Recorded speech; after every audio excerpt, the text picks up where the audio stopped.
Hello and welcome everyone. So we are back और आज हम आपके लिए लेकर आए हैं लेक्चर 10 ऑफ बेसिक मैथमेटिक्स। इसके अंदर हम छोटे छोटे दो टॉपिक्स कवर करने वाले हैं। एक है तुम्हारा एंगल, ठीक है।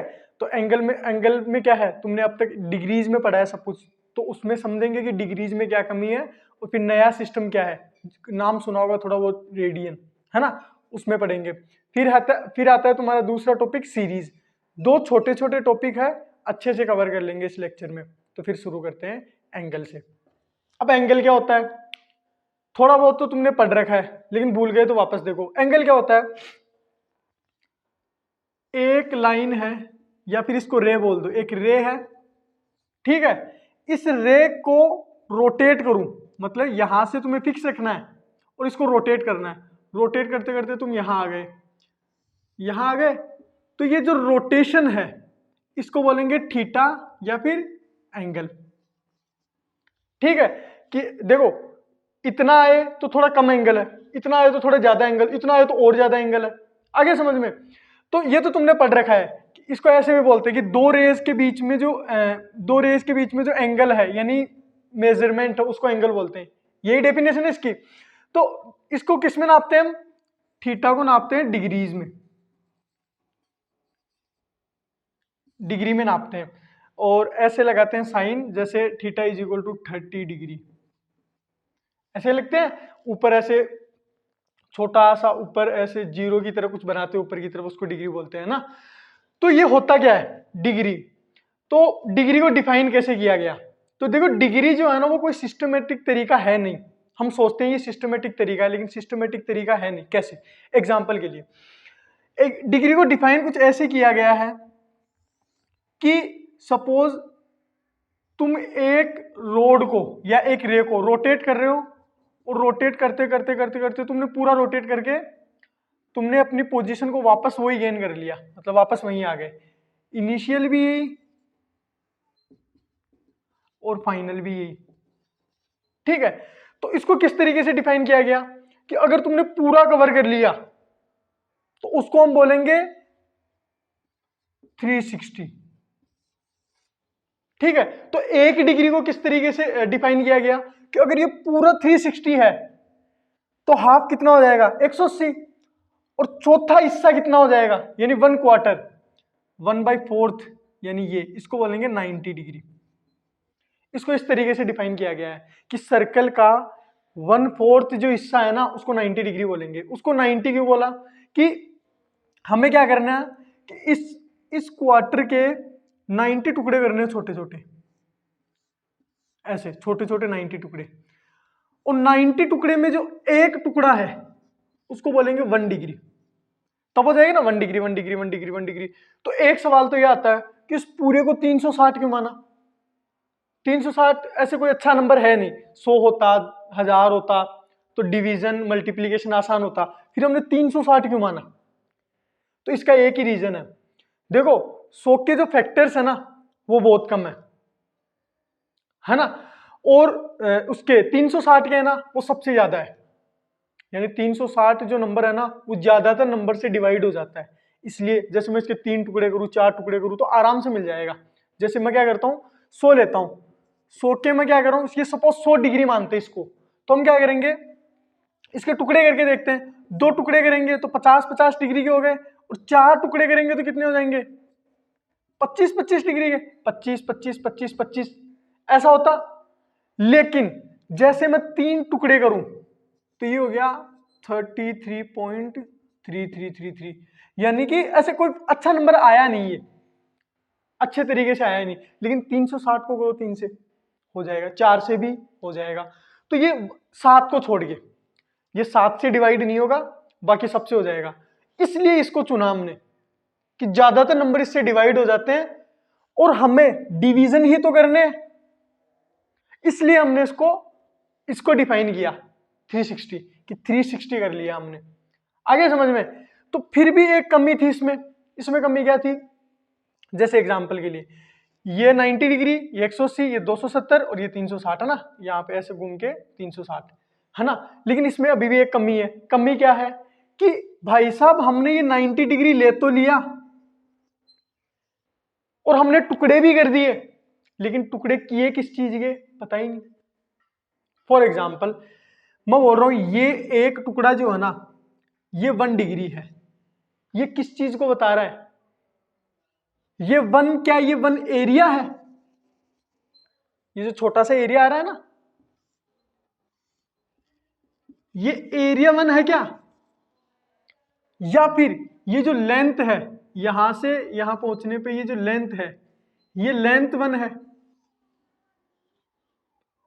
आगे समझ में? मतलब एक चॉकलेट के तुम 90 टुकड़े कर रहे हो और उस एक टुकड़े का वॉल्यूम कुछ डिफाइन ही नहीं है, वो तो तुमने बोल दिया कि एक टुकड़ा है वो 1 डिग्री है। वो 1 डिग्री है क्या? वो वन एरिया है कि लेंथ है? कुछ भी नहीं बता पा रहे। तो ये एक नंबर नहीं है, ये एक टुकड़ा है, किस चीज का है हमें पता ही नहीं, इसलिए कि ये कोई अच्छा तरीका नहीं है, इसको एक अच्छी यूनिट बोलना अच्छी बात नहीं है। तो फिर हमें किस चीज, एक नए तरीके को डिफाइन करने की जरूरत है। और नया तरीका क्या है? हम क्या करेंगे कि एक बना के देखते हैं एक बार एग्जांपल के लिए, फिर समझ में आ जाएगा तुम्हें। क्या करते हैं जो मैथमेटिशियन लोग होते हैं, वो क्या करते हैं, बैठे बैठे क्या करते हैं, सर्कल बनाते रहते हैं। ये सर्कल बना लिया, ये सर्कल बना लिया, ये सर्कल बना लिया, ठीक है, तीनों का सेंटर एक ही जगह है, इसकी रेडियस 1, फिर इसकी 2, इसकी 3, ठीक है। उन्होंने क्या देखा कि मुझे क्या करना है, इस एंगल को डिफाइन करना है। तो उन्होंने एक चीज क्या देखी कि सपोज इसकी लेंथ, इस 1 की लेंथ आ रही है सपोज x, आगे समझ में? तो इसकी लेंथ कितनी आ जाएगी, ये 1 है तो ये x, ये 2 है, इसका डबल, इसका 3 गुना, आगे समझ में? यानी कि ये अगर x है तो ये इसका डबल आ गया, ये इसका ट्रिपल आ गया, आगे समझ में? या वैसे भी तुम वैसे भी देख सकते हो कि जो तुम्हारी सरकमफेरेंस है, सरकमफेरेंस यही होती है ना, ये लेंथ पूरी, मतलब इसको ऐसे खोल के रख दूं, ये कितनी लेंथ है, ये सरकमफेरेंस है, ये क्या होता है 2 पाई r, है ना। तो 1 वाले की कितनी आ गई, 1 वाले की सरकमफेरेंस 1, 2 वाले की, इसको x बोल रहे हैं ना सरकमफेरेंस को, ये कितना हो जाएगा, ये x है तो ये 2x, ये C2, ये C1 और ये C3, 3x। ये तो हमने प्रूव कर लिया एक बार के लिए, ये x है, ये लेंथ x है, ये 2x है और ये 3x है। तो उन्होंने क्या देखा कि इनका जो रेशियो है वो सेम आ रहा है, x रेशियो 1, ये भी 1, ठीक है, 2x रेशियो 2, ये भी 1, 3x रेशियो 3, ये भी 1। यानी कि आर्क, ये आर्क ही है ना, ये पूरा आर्क, ये पूरा का पूरा आर्क हो गया। या फिर मैं बोल दूं ये छोटी लेंथ जो है, यानी यहां से यहां तुम पूरा रोटेट नहीं कर रहे, सपोज तुम यहां से यहां रोटेट कर रहे हो, तुम्हें ये मेजर करना है। तो उन्होंने क्या देखा कि ये जो आर्क है और ये जो रेडियस है, यानी आर्क और रेडियस, ठीक है, इनका रेशियो क्या आ रहा है, कांस्टेंट, ठीक है। उन्होंने क्या देखा, अच्छा यहां पे कोई आदमी है वो यहां पहुंच गया, यहां पे कोई है वो यहां पहुंच गया, यहां पे कोई है वो यहां पहुंच गया, इनका रोटेशन सेम है। इन्होंने लेंथ देख, इसने छोटी कम की है ट्रेवल, इसने थोड़ी ज्यादा, इसने थोड़ी ज्यादा, लेकिन इनका रोटेशन सेम है। कितना रोटेट कर गए एक लाइन के अबाउट, सेम, सेम लाइन पे है, तो सेम रोटेशन, रोटेशन सेम है, तो इनका जो मतलब जो मेजरमेंट है, एंगल है, वो सेम आना चाहिए, है ना। तो मतलब ये जो लेंथ है ना, इस रेडियस के साथ आर्क अपॉन रेडियस ये कांस्टेंट रहने वाला है। क्यों ना मैं इसको ही एंगल डिफाइन कर दूं, तो आज से हमारा थीटा क्या हो गया, आर्क अपॉन रेडियस, इसको कहते हैं रेडियन में। देखो इसकी यूनिट क्या आएगी, आर्क, ये एक लेंथ है ना, ये लेंथ तो है लेकिन ये लेंथ थोड़ी स्पेशल है, ऐसे सीधी नहीं है, ये कर्व है, ऐसे कर्व है, आगे समझ में। आर्क किसमें, मीटर में, रेडियस किसमें, मीटर में, मीटर से मीटर कट गया, ये क्या आ गया, यूनिटलेस, यानी इसकी कोई यूनिट नहीं है। अब तक इसकी कोई यूनिट नहीं है, तो हमें इसकी नई यूनिट है ना, उसकी डेफिनेशन देनी पड़ेगी। हमें बताना पड़ेगा कि ये कितने से रोटेट किया। जैसे मैं बोलूँ, जैसे ये लेंथ कितनी ट्रेवल की, तो 1 मीटर, 2 मीटर, 3 मीटर, कितना रोटेट किया, मैं बोलूंगा 3। 3 का क्या मतलब, यूनिट बतानी पड़ेगी ना, क्योंकि ये जो मूवमेंट है ये बिल्कुल सीधा नहीं, ये कर्व पे है। आगे समझ में? तो इसको हमने नाम दे दिया रेडियन। आगे समझ में? तो हमने क्या किया, इसको नया नया डिफाइन कर दिया कि अब से जो एंगल नापेंगे वो किसमें, रेडियन में, और थीटा क्या होगा, आर्क अपॉन रेडियस। इस चीज का फायदा क्या मिला हमें, अगर हमें जैसे हमें पता है 360 डिग्री पूरा रोटेट करने पे मिलता है हमें, जैसे मुझे कन्वर्ट करना है डिग्री को रेडियन में, 360 डिग्री कितने रेडियन के बराबर होगा, तो टोटल आर्क कितना है, 2 पाई आर। 2 पाई आर ही है ना, और आर्क हो गया अपॉन रेडियस, रेडियस कितनी है आर, आर से आर कट गया, ये हो गया 2 पाई रेडियन। आगे समझ में? तो पाई रेडियन, ये रेडियन का साइन है। आगे समझ में? ये रेडियन का साइन है, और ये जो रेशियो है ये एक नंबर है। जहां जहां एक नंबर आएगा, जहां जहां एक कुछ चीजें अच्छे से डिफाइन होगी, उसका हम यूज अच्छे से कर पाएंगे। ये डिग्री डिफाइन ही नहीं था, या ये डिफाइन है, इसलिए हर जगह ज्यादातर, मतलब हर जगह मान लो रेडियन का यूज होता है, क्योंकि वो डिफाइन है, वो आर्क अपॉन रेडियस एक रेशियो है जो हमें कुछ चीजों के बारे में बताता है। यहां देखो एंगल आ गया, इसको रेडियन में डिफाइन कर दिया। कभी भी अगर कन्वर्ट करना है तो कैसे करेंगे, पाई रेडियन कितना हो गया, 180 डिग्री, बस यही अपना काम। पाई रेडियन, ये पूरा देखो टोटल कितना था, 2 पाई आर, इतना कितना है pi r, pi r arc upon radius कितना, ये। आगे समझ में? पाई रेडियन अपॉन ये 180 डिग्री के बराबर है। इसको कन्वर्ट करेंगे, रेडियन को डिग्री में कर सकते हैं, डिग्री को रेडियन में कर सकते हैं। इतना समझ में आया? इससे रिलेटेड मैं क्वेश्चन करवा देता हूं कि डिग्री को रेडियन में, रेडियन को डिग्री में कन्वर्ट करो, फिर आगे बढ़ते हैं। क्वेश्चन है, कन्वर्ट 1 डिग्री इन रेडियन।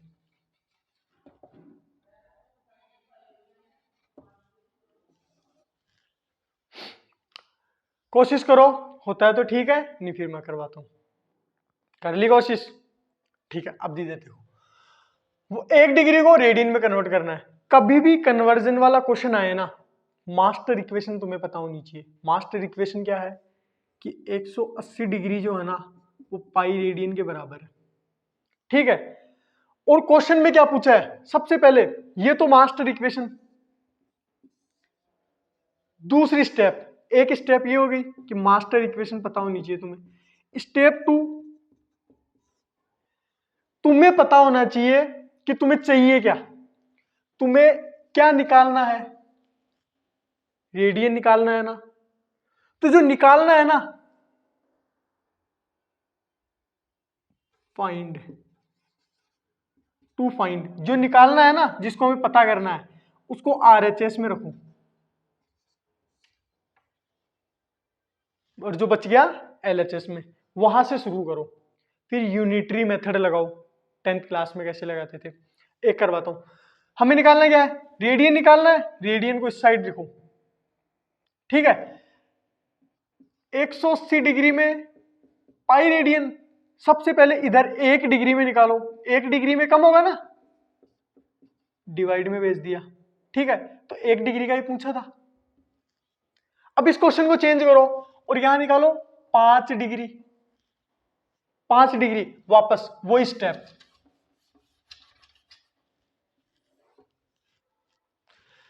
क्या करेंगे, 5 डिग्री को निकालना है, हमें मास्टर इक्वेशन पता है, pi radian is equal to 180 degree. हाँ, इसको इधर लिख दो, चाहे से इसको इधर लिख दो, कोई फर्क नहीं पड़ता।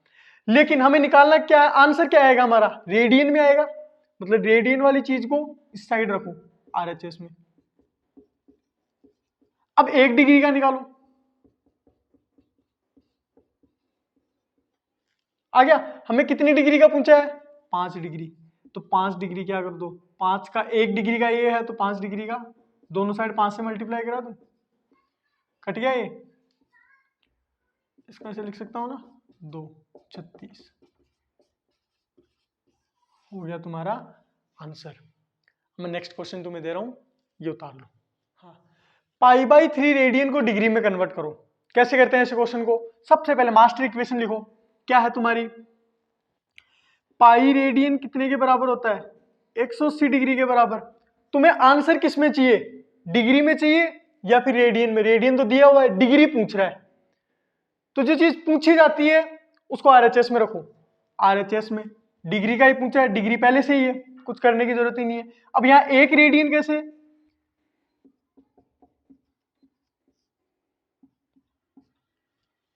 आगे समझ में। हमें कितनी डिग्री का पूछा है? π/3, यानी π/3 दोनों साइड मल्टीप्लाई करा दो।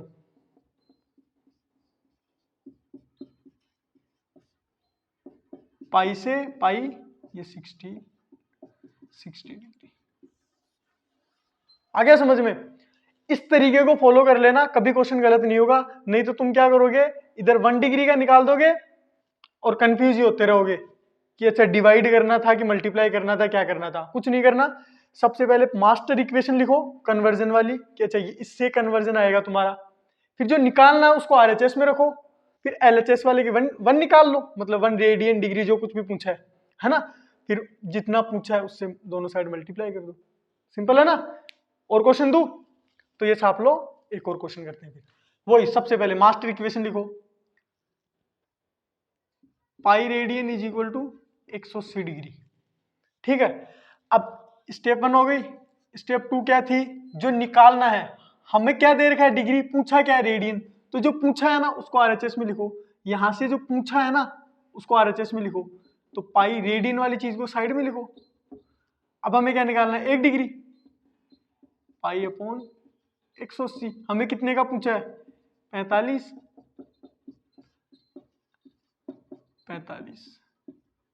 ठीक है, यहां से मैंने कुछ नहीं किया, 45 से दोनों साइड मल्टीप्लाई किया है, यहां भी कर लिया, यहां भी कर लिया। 45 से किया, ये तो डिग्री में आ गया, ये इधर आ गया। फिर क्या करते हैं, करके देखते हैं इसको, कितने से चला जाएगा ये? 5 से चला जाएगा, 9 बार, 2 बार, ये 2 बार, π/4 रेडियन। आगे समझ में? 60 डिग्री। मास्टर इक्वेशन क्या बोलती है? 180 degree is equal to pi radian. दूसरी रेडियन पूछा है, रेडियन इसी साइड है, दिक्कत ही नहीं है। 1 डिग्री का निकाल लो। ठीक है, हमें 60 डिग्री का पूछा है।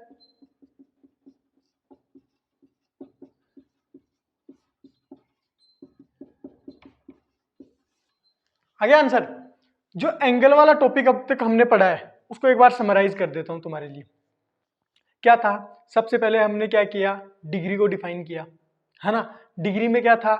1/4 हिस्सा जो था ना सर्कल का, ठीक है, उसको 90 डिग्री बोल दिया था।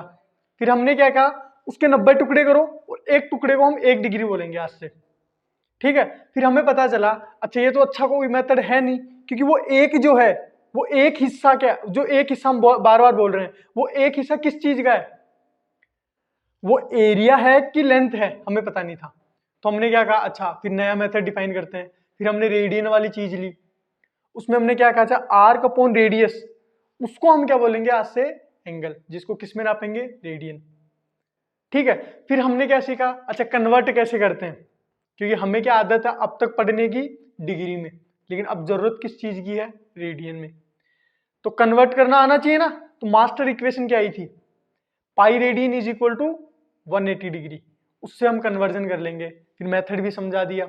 पहली स्टेप में वो मास्टर इक्वेशन लिखो, दूसरी स्टेप में जो पूछा है उसको आरएचएस में लिखो, और फिर 1 रेडियन का निकालो, फिर जितने का पूछा है उतने का निकालो। अब तक ये सीख लिया। अब जो हमारा दूसरा टॉपिक है आज का, वो है सीरीज। सीरीज कौन सी? जो तुमने अब तक पढ़ रखी है ना, एपी नाम सुना? अर्थमेटिक प्रोग्रेशन पढ़ी है क्या?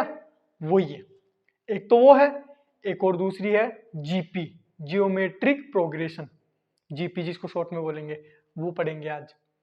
छोटा सा टॉपिक है, बीच बीच में काम में आते रहते हैं, इसलिए इसको कवर करना जरूरी है। अब एपी क्या है? सीरीज मतलब जैसे एग्जाम्पल के लिए मैं बोलूँ 10 बच्चे आके मेरे सामने खड़े हो जाओ, तो खड़े होंगे कैसे? एक बच्चा, उसके पीछे दूसरा, उसके पीछे तीसरा, उसके पीछे तीसरा, एक सीरीज बन गई ना, एक पैटर्न को फॉलो कर रहे हैं। वो कैसे फॉलो कर रहे हैं कि एक के बाद एक के बाद एक के बाद एक। ठीक है, वैसे ही अगर मैं एक नंबर्स को एक लाइन में लिखूं और वो कोई स्पेसिफिक पैटर्न फॉलो करे, उसको सीरीज बोल दूंगा। फॉर एग्जाम्पल ये नंबर ले लिए मैंने, ठीक है, इनको एक के बाद एक लिख दिया, ठीक है, इसको बोलेंगे सीरीज। पर ये कोई अच्छी सीरीज नहीं है जिससे हमें फायदा हो। जो अच्छी सीरीज है ना, उनको हम डिटेल में पढ़ने वाले हैं, वैसे बहुत सारी होती है, लेकिन हम मेनली दो पढ़ेंगे, एपी और जीपी। एपी तुमने 10th क्लास तक पढ़ा होता है, फिर भी मैं दोबारा बता रहा हूं, फिर बाद में आएगा जीपी, है ना। दोनों टॉपिक को अच्छे से कवर कर लेंगे आज। एपी से शुरू करते हैं। एपी क्या है? मतलब सीरीज ही है, लेकिन उसमें एक पैटर्न होगा। पैटर्न कैसा होगा वो देखो, जैसे एग्जाम्पल के लिए 1 3 5 7 9 आगे बढ़ता जा रहा है। इस पैटर्न की क्या खासियत है? इसमें दो दो ऐड हो रहे हैं, यानी आगे जोड़ते जाओ, दो दो आगे जोड़ने पे हमें मिल रहा है फिक्स। तो इसको जर्नलाइज करूं मैं, यानी ये तो एक नंबर हो गया, इन जनरल बोलूं तो एक फर्स्ट टर्म होगा ए, उसमें हम कोई चीज जोड़ेंगे, सपोज डी, जिसको कॉमन डिफरेंस बोलेंगे, फिर वापस वही डी जोड़ेंगे 2d, फिर वापस वही डी 3d, फिर वापस वही डी 4d। आगे समझ में? तो ये है उस सीरीज का पहला टर्म t1। t1 का मतलब t के नीचे 1 लिख रहा हूं, इसका मतलब क्या है? पहला टर्म, ठीक है। यहां t2, यहां t3, यहां t4, यहां t5। तो एक पैटर्न नोटिस करो, यहां 1 है तो यहां d है ही नहीं, यानी d0। यहां 2 है तो यहां d कितना है? d के मल्टीपल देखो, यहां 1 है, ठीक है। यहां 3 है तो यहां d का मल्टीपल कितना है? 2। यहां 3 है, यहां 2 है, यहां 4 है, यहां 3 है, यहां 5 है, यहां 4 है, यहां 2 है, यहां 1 था, है ना, यहां 0 है एक्चुअल में, यहां 1 है, यहां 0 है। तो एक चीज समझ में आ रही है, यहां जितना है वहां से एक कम ऊपर है। तो मैं बोलूं अगर यहां tn है, यानी यहां n है, तो यहां क्या होगा? n-1d, यानी एक कम, यहां से एक कम। तो कोई भी जर्नल टर्म मेरे को लिखना है तो tn इज इक्वल टू क्या आ जाएगा? a plus n-1d। एक चीज तो आ गई समझ में ये, ठीक है। फिर हम जैसे फॉर एग्जांपल ये है अपने पास एक सीरीज, और इन सबको मुझे जोड़ना है एस एन का मतलब जितने भी टर्म है ना उनको जोड़ना है, sum of n terms. S n का मतलब sum of n terms, t1 t2 t3 t4 t5, n जितने दे रखे हैं ना उन सबको जोड़ना है, उसको बोलेंगे एस एन, है ना। उसका फॉर्मूला हम डिराइव करेंगे, पहले तो मैं डायरेक्टली बता देता हूं। एस एन मतलब क्या है? 10th क्लास तक पढ़ रखा है तुमने ये। इसका दूसरा format, first term last term n/2, ये दो फॉर्मूले पढ़ रखे हैं तुमने, ठीक है। अब मैं इनकी डेरिवेशन बताने वाला हूं, ठीक है। वैसे तो ये फॉर्मूले काम आएंगे, है ना, लेकिन जिसके दिमाग में है कीड़ा, जिसको लग रहा है कि नहीं सर हमें तो समझ में नहीं ये आया कहां से, अभी देख लो, है ना। नीट वाला स्किप कर सकता है, कोई दिक्कत नहीं है, लेकिन उनको भी मैं सजेस्ट करूंगा वो देखें एक बार, क्योंकि ये बेसिक्स है। अगर ये स्ट्रॉन्ग हो गए ना तो हर चीजें एकदम अच्छे से आने लग जाएगी, खासकर फिजिक्स में। यहां देखो ये फॉर्मूले हम डिराइव करेंगे, 2 मिनट लगेंगे, ज्यादा से ज्यादा 10 मिनट खर्च कर दो, जिंदगी भर टेंशन नहीं रहेगी कि आया कहां से, ठीक है। तो उसको ये वाला पार्ट देख लेते हैं, फिर इसके बाद इस पे क्वेश्चंस कर लेंगे, सारा काम हो जाएगा अपना एपी से रिलेटेड, फिर देखेंगे जीपी से रिलेटेड, ठीक है। आगे चलते हैं फिर।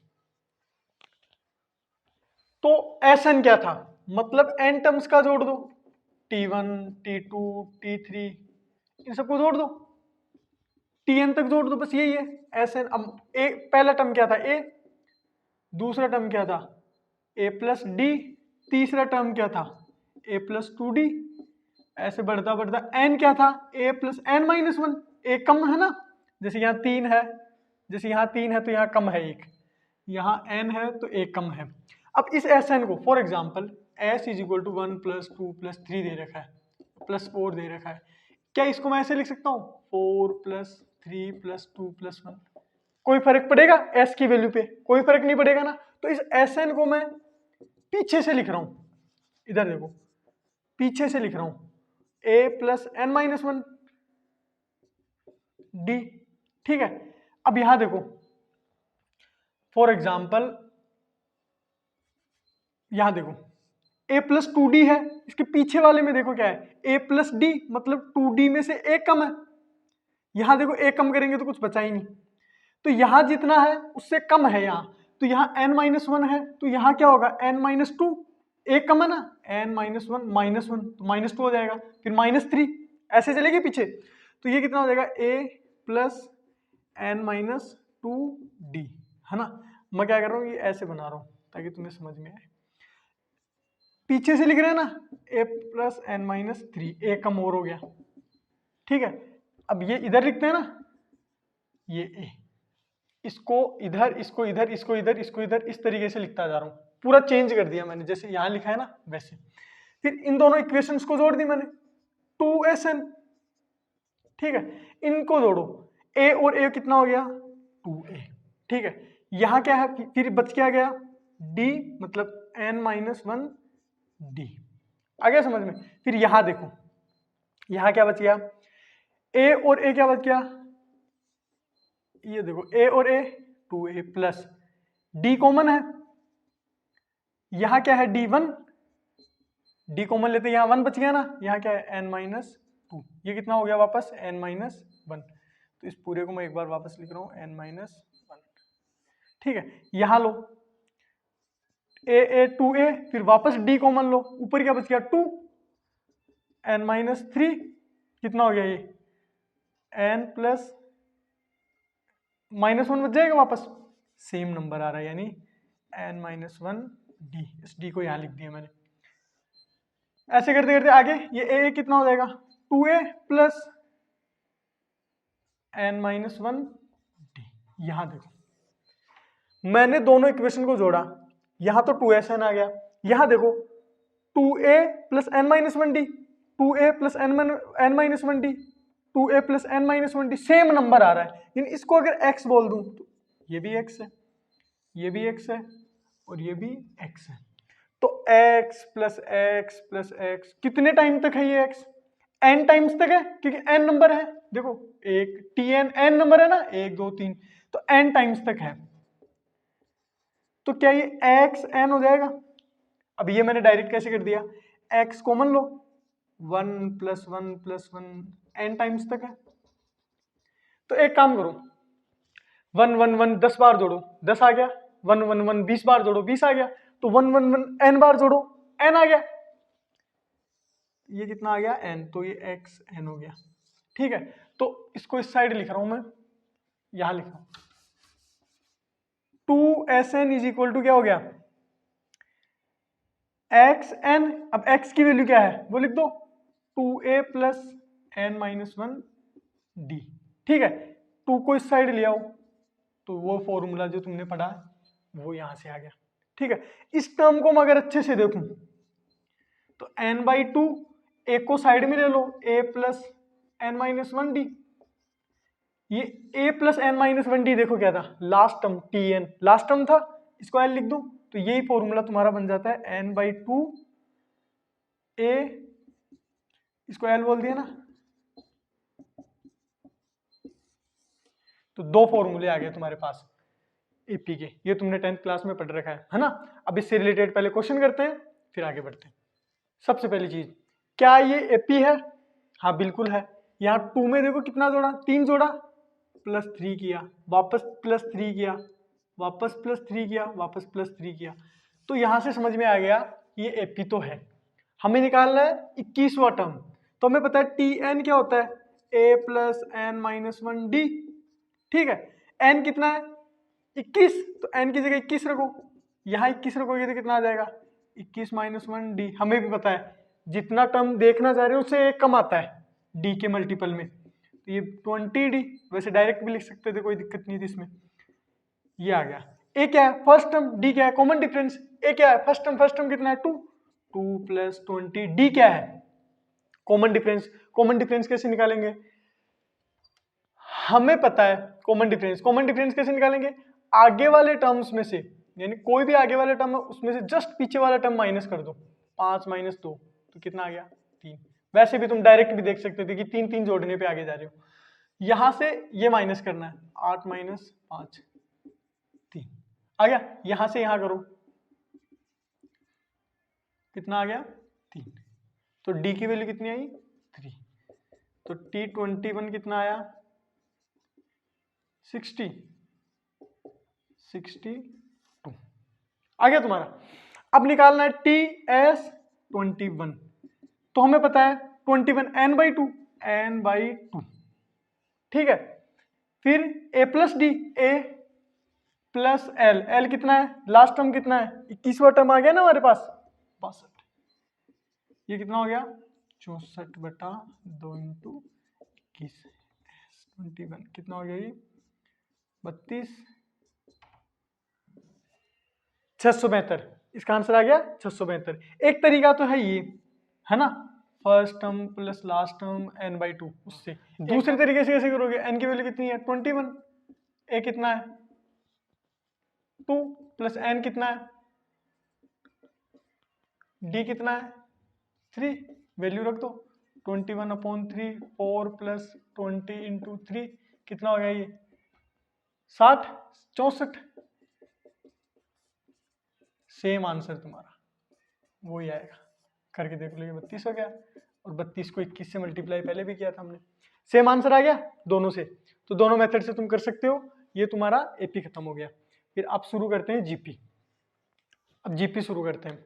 तो एपी में क्या था, एक कॉमन डिफरेंस डी आगे से आगे प्लस होता जा रहा था, ऐड होता जा रहा था, और सीरीज बनती जा रही थी। अब जीपी में क्या होगा, जियोमेट्रिक प्रोग्रेशन, यानी कि एक कॉमन रेशियो है आर, वो मल्टीप्लाई होता जाएगा। कैसे, जैसे ए है, फिर आर से मल्टीप्लाई करो ए आर से मल्टीप्लाई और करो ए आर स्क्वायर, आर से मल्टीप्लाई और करो ए आर क्यूब, ऐसे बनेगी तुम्हारी जीपी। ये T1 है, ये T2 है, ये T3 है, ये T4 है।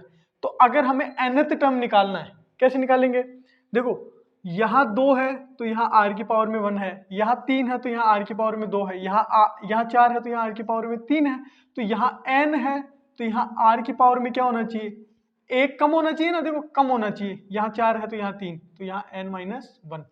तो Tn का फॉर्मूला यहाँ क्या आ गया इसका, AR-1।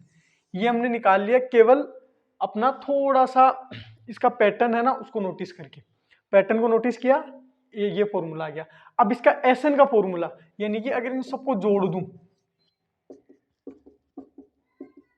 तो क्या आएगा हमारे पास आंसर, है ना, तो उसका फॉर्मूला हम डिराइव करते हैं। फिर इसके Sn का formula, Sn is equal to क्या होगा, जैसे T1 plus T2 plus T3 n तक जोड़ना है, सारे टर्म्स को जोड़ना है, वही Sn है कि सारे टर्म्स का सम कर ले एक जगह।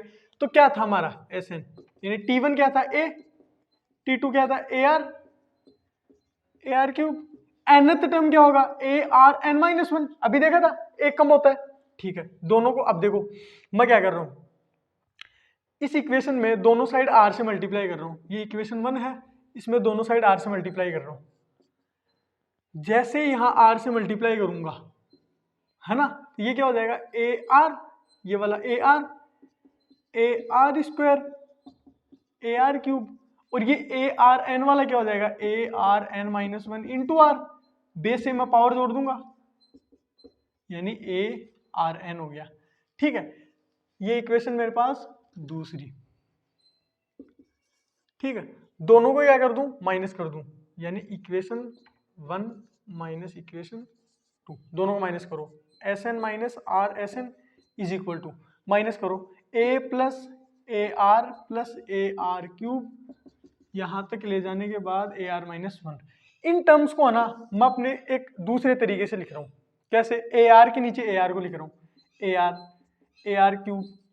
ये ए क्यों छूट गया? क्यों? क्योंकि ए था यहाँ, इस इक्वेशन से ही तो बना है। ए यहाँ था, जैसे आर से मल्टीप्लाई किया तो ए आर हो गया, तो ए आर के नीचे लिख रहा हूँ। तो ए आर, ये दूसरा क्या हो गया? A R square.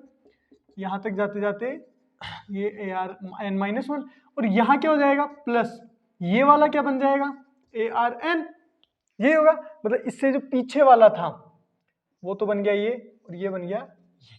अब दोनों को क्या करना है? माइनस, मतलब ये माइनस करना, तो ये भी माइनस, ये भी माइनस, ये भी माइनस, ये भी माइनस, ये भी माइनस। माइनस करते ही ये कट गया, ये कट गया, ए आर स्क्वायर था, ये कट गया, ये कट गया, फिर क्या कट गया? ये कट गया, ये बच गया माइनस के साथ। तो यहाँ क्या बच गया? केवल ये बचा ए, ये माइनस के साथ बचा a are N minus one. यहाँ क्या बच गया? S n r S n. S n common ले लो, one minus r is equal to a common ले लो, वन माइनस आर की पावर एन। तो यहाँ देखो एस एन का फॉर्मूला क्या बन गया? S N is equal to A one minus R N upon, नीचे भेज दो, वन माइनस आर। ठीक है, ए मल्टीप्लाई में क्या है? वन माइनस आर की power N, one minus R. यहाँ भी वन माइनस आर है, यहाँ भी वन माइनस आर है, बस ऊपर वाले में आर की पावर क्या है? N minus one. ये ध्यान रखना। आगे चले फिर कैसे करना है ऐसे क्वेश्चन को। देखो, क्या ये जीपी है? हाँ, 4 से मल्टीप्लाई करने पे वो चीजें मिल रही है, जिसका सबसे पहले निकालना क्या? वो देखो T10 निकालना है। अब जीपी में T10 कैसे निकालते हैं? यही था, एक कम करते हैं तो यहाँ क्या है? 10, तो यहाँ 10 रखो, तो आर की यहाँ 10 रखोगे तो ये कितना हो जाएगा? 9। ठीक है, ए क्या है? फर्स्ट टर्म कितना है? 1। फर्स्ट टर्म यही तो है 1, तो एक की जगह पे तो 1 रख दिया। आर कितना है? कॉमन रेशियो कैसे निकालोगे? वैसे भी निकाल लिया तुमने कि 4 है, 4 से ही तो मल्टीप्लाई करने पे आगे नंबर मिल रहा है तुम्हें। लेकिन एक तरीका क्या है? आगे वाले टर्म्स में से पीछे वाला टर्म्स डिवाइड कर दो, आगे वाले टर्म्स में से पीछे वाला। अब जरूरी नहीं है कि तुम यही लो, ये ले लो, फिर ये निकाल लो। आगे वाले टर्म्स को डिवाइड कर दो पीछे वाले टर्म्स से, कितना आ गया? 4। ये कितना आ गया? 4। नहीं, ये 32 नहीं आएगा, ये 64 आएगा। फिर अब आ जाएगा 4, है ना? ये थोड़ा क्वेश्चन गलत लिख दिया था मैंने। अब सही है, कितना आ गया? 4, 4 की पावर 9। तो T10 कितना आ गया? 4 की पावर 9। आ गया समझ में? अब SN निकाले, कितना पूछा है हमें? S20, वही फॉर्मूला लगाओ, 1 माइनस आर की पावर 20 अपॉन 1 माइनस आर। फिर ए कितना है? ए तो 1 ही है, तो मल्टीप्लाई 1, कोई फर्क नहीं पड़ेगा। आर कितना है? 4, 4 की पावर 20, 1 माइनस 4 कितना आ गया? 1 माइनस 4 की पावर 20 माइनस 3, ऊपर जाके ये तुम्हारा आंसर हो गया। आगे समझ में? तो ये जीपी वाली चीज समझ में आई होगी। अब जो हमारे लिए है सबसे इंपॉर्टेंट काम, मतलब अब तक जो पढ़ा है ना, उसमें सबसे इंपॉर्टेंट चीज अब आएगी हमारे लिए। वो इंपॉर्टेंट क्या है? फॉर एग्जाम्पल, जैसे ये जीपी है, 1 2 से मल्टीप्लाई और करो 4, 2 से और करो 8, 2 से और करो 16, 2 से और करो 32, यानी कि, और इन सबको मैं जोड़ूं, जैसे ये इनफाइनाइट तक जा रहा है। ठीक है, इनफाइनाइट तक जा रहा है, मतलब 32 जो टर्म्स है ना वो इनफाइनाइट टर्म्स है। फिर अगर मैं जोड़ूं तो क्या सम इनफाइनाइट नहीं आएगा? देखो 3 7 15 31, फिर और समझ में आ रहा है? मतलब जैसे जैसे आगे बढ़ेंगे तो नंबर बड़ा होता जा रहा है, और उन सब का सम तो और भी बड़ा हो जाएगा। तो अगर टर्म्स इनफाइनाइट है तो आंसर क्या आएगा? इनफाइनाइट। तो ये सीरीज क्या हो रही है? डाइवर्ज हो रही है इनफाइनाइट की तरफ, है ना? मतलब यहाँ n की वैल्यू अगर इनफाइनाइट को टेंड कर दूं, टेंड करने का मतलब समझ में आता है ना? डिफरेंशिएशन में पढ़ रखा है तुमने कि इनफाइनाइट नहीं है, इनफाइनाइट की तरफ जा रही है चीजें, है ना? तो उसका आंसर क्या आएगा? Sn क्या आ जाएगा? वो भी इनफाइनाइट की तरफ जाएगा। लेकिन मैं ये पूछ रहा हूं, क्या ये हर बार ऐसा होगा? तो आंसर है बिल्कुल नहीं। हर बार क्यों नहीं होगा वो देखो। फॉर एग्जाम्पल एक एपी है, जैसे हाफ ले लिया मैंने, जो तुम्हारा आर की वैल्यू है ना वो हाफ ले ली, तो ये क्या हो जाएगा हाफ 1/4, 1/8, 1/16, 1/32, आगे बढ़ता जा रहा है इनफाइनाइट तक, है ना। और इन सबको जोड़ूं तो आंसर इनफाइनाइट नहीं आने वाला। क्यों? इसकी वैल्यू 0.5, इसकी वैल्यू 0.25, इसकी वैल्यू 0.125, इसकी तो और भी कम आ जाएगी, इसकी तो और भी कम आ जाएगी। आगे समझ में, मतलब 1/, में जितना बड़ा नंबर होगा, यानी 1/, में जितना बड़ा नंबर होगा वैल्यू उतनी कम आएगी।